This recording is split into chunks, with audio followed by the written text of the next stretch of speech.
una mamma e famiglia, ne esce mancata e si guarda le mani, conta le soldi ci dice sto figlia, andranno a bastare per oggi e domani.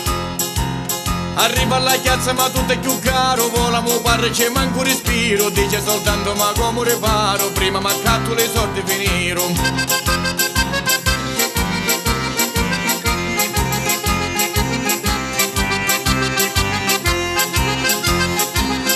Chissà che vinta non c'ha mercati, tutte le generi, frutta e verdura, stanno facendo le soldi a palata, arrobano un broglio e fanno fortuna. Tutte le cose sofisticate costano caro e ne fanno paura, se le tocchiamo cadiamo malate, se le mangiamo la morte è sicura.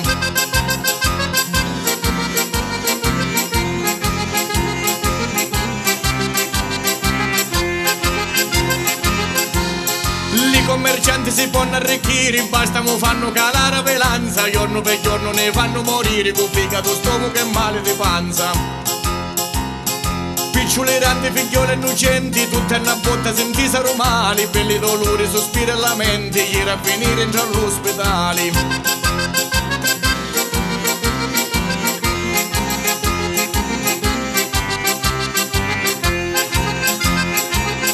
Quando un cristiano si trova a una festa, vorrei massaggiare un poco di vino, con un bicchiere ci gira la testa, con mezzo litro diventa cretino.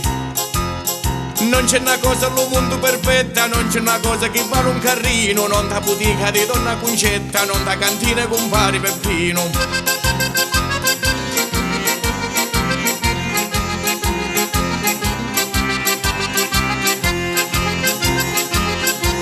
Le piante ci danno veleno, cos'apa che razza di medicina, muore la gente sapete che è vero, che sta lo mondo della rovina.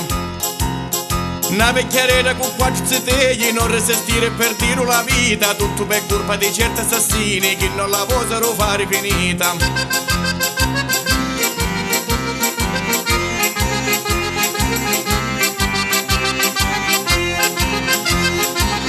Un povero padre che parte al lavoro, con pala, con pico, con zappa alle mani, parte a mattina e ritorna con scuro, tutto lo giorno con un pezzo di pane. Poi la domenica mangia verdura, picchia la carne non può accattare, il macellaio ci dice che dura, solo gli ignuri la possono mangiare.